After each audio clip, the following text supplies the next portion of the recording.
Olá, meu nome é Milton Simas e eu gostaria de dividir com você uma pequena porção da Palavra de Deus, trazendo para você uma rápida visão de dois milagres que são muito comentados na Bíblia. O primeiro é o Mar Vermelho, a abertura do Mar Vermelho, o povo de Israel passou em pé seco. E o segundo é a abertura do grande Rio Jordão, certo? Mas, para não ficar em palavras, eu quero primeiro ler com você. No livro de Êxodo, capítulo 14, versículo 21. Então Moisés estendeu a sua mão sobre o mar, e o Senhor fez retirar o mar por um forte vento oriental toda aquela noite. E o mar tornou-se em seco, e as águas foram partidas. Apenas para começar a embasar nosso bate-papo, você já parou para pensar de onde veio a situação do povo de Israel quando estava nesse momento que foi necessário abrir o Mar Vermelho? Vou contar para você rapidinho. Nosso patriarca Abrão, antes de se tornar Abraão, ele morava numa região mesopotâmica, enfim.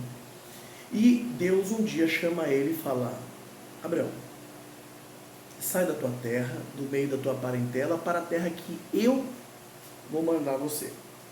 Então ele sai da sua terra, chega até a terra de Canaã, a terra bonita, a terra vasta. Até então não tinha esse nome, não era descrito por esse nome. E Deus orienta Abraão para ele conduzir a sua família e tudo mais, e vem o seu milagre, porque até então ele e sua esposa não poderiam ter filhos, e Deus proporciona a eles o milagre de ter um filho chamado Isaac. Isaac, por sua vez, ainda morando nessa terra, ele tem filhos, e um dos seus filhos é chamado Jacó. Na verdade eram Jacó e Esaú, eram gêmeos, mas a história vai se acontecer toda, vai seguir toda a história de Jacó, que posteriormente se muda o seu nome de Jacó para Israel. Israel começa a ter um milagre diferente em sua vida, porque ele estava vivendo a promessa de Abraão, seu patriarca. Ele se casa, tem filhos, um de seus filhos, José, ganha uma bela túnica, seus irmãos enciumados, porque ele teve alguns sonhos, e num desses sonhos, vários feixes adoravam o feixe que José havia colhido. Isso, em uma tradução muito simples, diria que todos os outros irmãos serviriam a José. Enfim, José é vendido pelos seus irmãos, vendido como escravo, ele vai para a casa de Potifar, e enfim, a história ela não vou falar que é um pouco extensa, mas ela é rica em detalhes. Não vou me ater tanto em detalhes, porque eu quero que você compreenda o agir de Deus sobre aquele povo. Então, tem uma grande seca sobre a terra. Deus revela ao faraó, que ficou muito perturbado, um sonho que tirou a tranquilidade desse faraó. E ele procurou entre os seus necromantes, entre os seus adivinhos, quem adivinharia esse sonho. E aí nenhum deles soube. E aí Deus levanta José para interpretar esse sonho. Diz: olha, vai ter tantos anos de prosperidade, mas vai ter alguns anos de miséria. E aí nós precisamos nos antecipar, e Deus honra José. José é colocado como governador, enfim. E como governador, e chegando esse momento da seca, todos os povos tinham o Egito como uma referência, uma das maiores nações, com um poder econômico muito mais estabilizado. Então ele chama, o povo começa a ir até a terra do Egito para buscar mantimento. E numa dessas, os irmãos dele vão até o Egito, mas não reconhecem ele, uma vez que ele estava há muitos anos longe de sua família. E aí, passado um tempo, houve todo um entendimento em família, eles retornaram, foram buscar seu pai, Israel, e aí vieram e ficaram com ele ali, deixando a terra que mana leite e mel, mas até então, naquele momento, teve uma seca muito intensa, que estava morrendo gado, enfim. Ele veio com toda a sua fazenda, com toda a sua riqueza, para o Egito, se estabeleceram ali, enfim. No decorrer dos anos, José, um homem muito respeitado, continuou com sua vida, enfim. Seus familiares ali começaram a se estabelecer e começaram a prosperar também, cresceram, e a família começou a crescer, crescer, crescer, e passado muito tempo, José morre, aquele faraó morre, e vem outros faraós, e numa dessas trocas de faraós, né, um dos faraós percebeu que o povo de Israel, ou seja, os filhos de Israel, haviam crescido demasiadamente, passando inclusive o número de egípcios. Como é que se controla uma população que é maior que ela? Escravizando. Foi quando o povo se tornou escravo para construir as obras monumentais que até então boa parte do Egito construiu em sua época. O povo de Israel foi quem começou a construir. E aí Deus levanta Moisés. Veio um homem que foi criado foi criado dentro do palácio egípcio. E aí ele compreende que ele fazia parte, ele foi identificado como sendo um israelita também. Deus chama ele inclusive mata um egípcio nessa época. Ele sai do Egito, se afasta, e Deus manda ele voltar. Vai, liberta o meu povo e tudo mais. Então ele vem com aquela palavra de ordem junto com seu irmão Arão e exige a libertação do povo de Israel. O faraó não quis, veio 9 pragas, ele endureceu o seu coração, e aí na última praga, a morte dos primogênitos, o coração de faraó se destruiu, se dilacerou pela morte do seu filho primogênito. Manda sair embora esse povo, eu não quero ver eles nunca mais. Saíram. E durante esse trajeto de saída, Deus colocou de novo no coração de Faraó: vai lá atrás deles. Vai lá que agora é a hora que eu vou me engrandecer sobre você. Você humilhou o meu povo. Agora eu vou colocar você dentro do seu quadrado, para você entender quem que é o Senhor dos exércitos, quem que é o Deus de Israel. Então, ele foi nessa perseguição. A Bíblia fala no livro de Êxodo que o anjo do Senhor se colocou entre o acampamento israelita e o exército egípcio. Ele ficou bem no meio. E junto com isso a nuvem, que para os israelitas faziam como claridade à noite, e para os egípcios extrema escuridão. Então Deus cuidando do seu povo. Isso aqui está no livro de Êxodo, capítulo 14. Eles chegam no mar, na frente do Mar Vermelho. Você imagina a cena, na frente do Mar Vermelho, atrás o exército de Faraó. O que nós vamos fazer? Deus fala para Moisés, Moisés toca com o cajado no mar, o mar vai se abrir, o povo vai passar e tudo mais. E foi assim que aconteceu. Ele tocou no mar, o mar se abriu, o povo passou. Este foi um dos maiores milagres descritos na Bíblia, mas nós precisamos compreender uma coisa: o povo que passou pelo Mar Vermelho eram os mesmos que tinham sido escravos, o mesmo povo, os filhos de Isaac, que durante tantos anos prosperaram e cresceram e depois se tornaram escravos na mesma terra que para eles era uma terra viçosa e maravilhosa. Tanto que uma das falas do povo na frente do mar era: por que saímos do Egito? Lá nós tínhamos comida, saímos de lá para morrer nesse deserto, mortos ou pelos egípcios ou morre pelo Egito, porque ninguém sabe nadar. E aí Deus faz esse milagre, coloca o povo do outro lado. Só que Deus olha para esse povo e fala, infelizmente, esse povo não tem mais o meu preceito. Estão longe de seguir os meus caminhos. E aí ele coloca o povo para andar 40 anos no deserto. Só que ele não jogou o povo no deserto. Ele desceu o maná, ele desceu as cordonizes, ele cuidou do seu povo para tratá-los. Só que chegou um dado momento que não adiantava mais ficar andando. Deus chegou um momento e falou assim, eu quero que o meu povo possua a terra. E aí ele manda alguns espiões para ir até a terra de Canaã.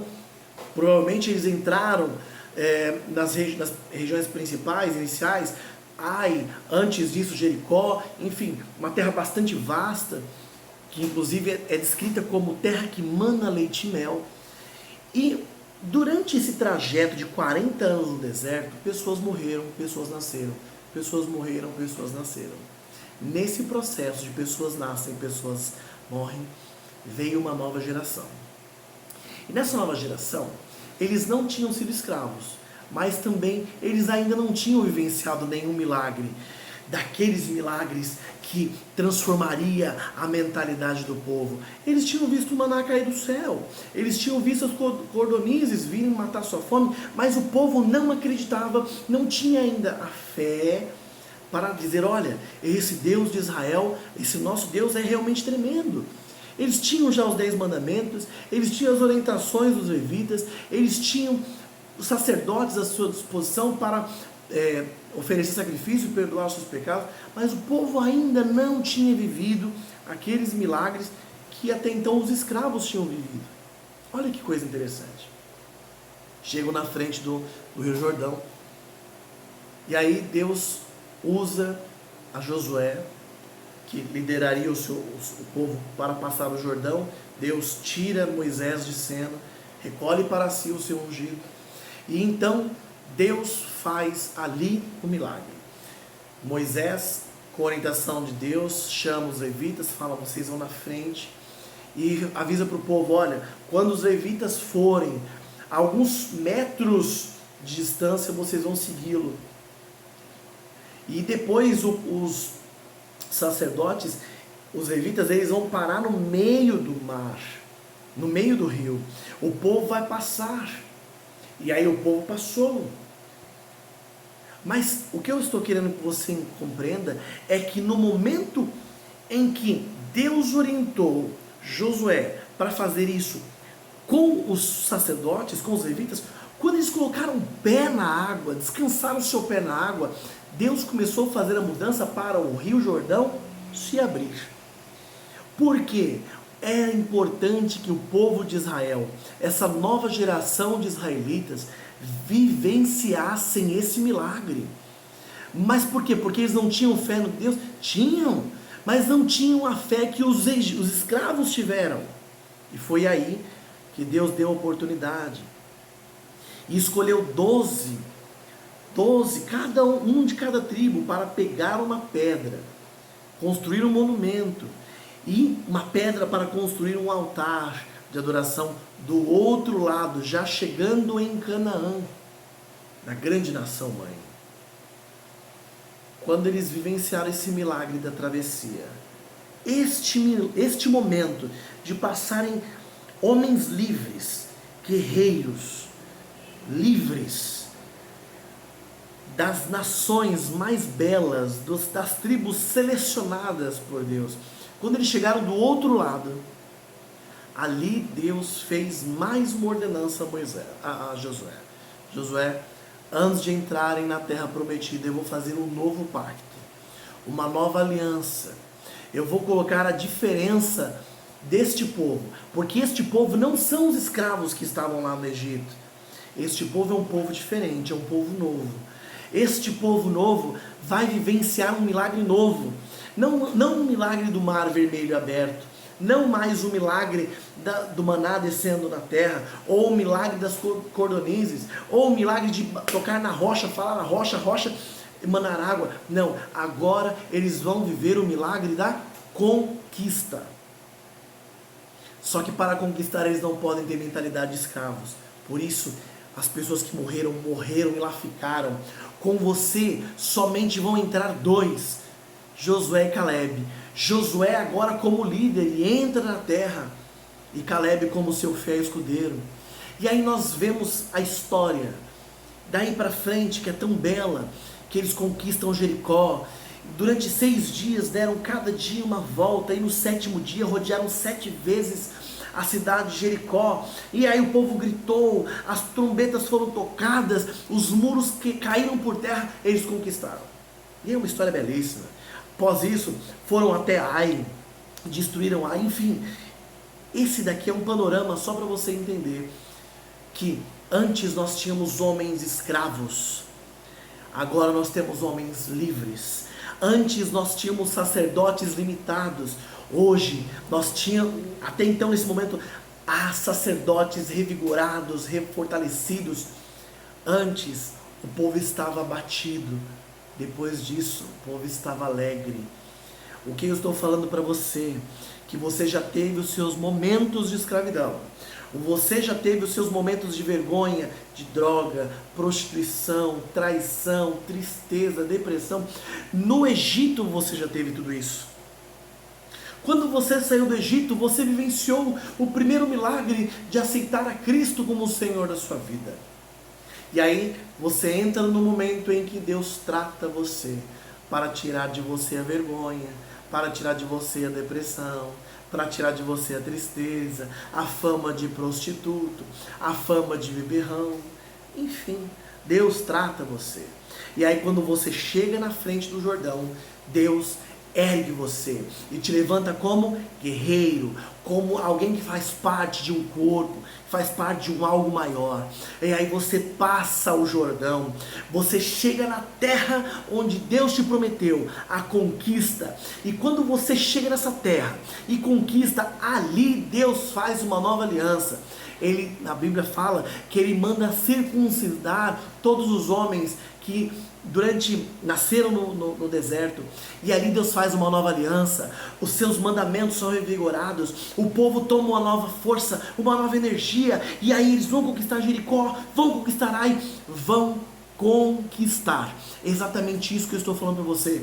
Chega de tudo que aconteceu no teu passado. A partir de agora, você tem um novo momento, uma nova história a ser construída. Você já está em Canaã, você não está mais no Egito, você não está mais no deserto. Viva o milagre de Deus sobre sua vida. De repente, você me ouviu contando toda essa história e trazendo um comparativo para a sua vida, e ainda não conseguiu sair do Egito. Ainda tem o cigarro que te aprisiona, ainda tem a bebida que te aprisiona, ainda tem a obscenidade, ainda tem a pornografia, ainda tem a prostituição, ainda tem algo que te prende, que você não consegue se firmar em Deus. Eu gostaria de, junto com você, fazer uma oração pedindo para que Deus te libertasse do Egito, para que Deus te coloque no deserto. Trate essa doença, trate esse mal, para que você consiga conquistar a sua Canaã. Se você crê, eu convido você agora a fazer essa oração comigo. Feche os seus olhos. Senhor Deus, a Tua palavra, que é tão bela e poderosa, nos ensina e nos modela que quando o povo saiu do Egito, o Senhor tratou com muitos. Hoje, Senhor, este menino, esta menina, este senhor, esta senhora, está ouvindo esta palavra. Deus, e esta palavra vem em seu coração como uma agulha, como uma espada que alfineta, porque ele precisa ter uma nova posição em sua vida. Então, Deus, eu te peço dos altos céus, visite este coração. Trate, Senhor, neste momento de trazer a liberdade, trazer a vida. Coloque no deserto para que ele seja sarado, para que ele seja mudado, para que o seu velho eu morra e nasça uma nova criatura, para que ele então me chegue na ponta do Rio Jordão e vivencie um novo milagre, e chegue em Canaã e conquiste a terra que mana leite e mel. Este é o pedido que eu faço através do teu Filho Jesus Cristo para essas vidas. Em nome de Jesus. Amém. Deus tem para você grandes milagres. Um forte abraço.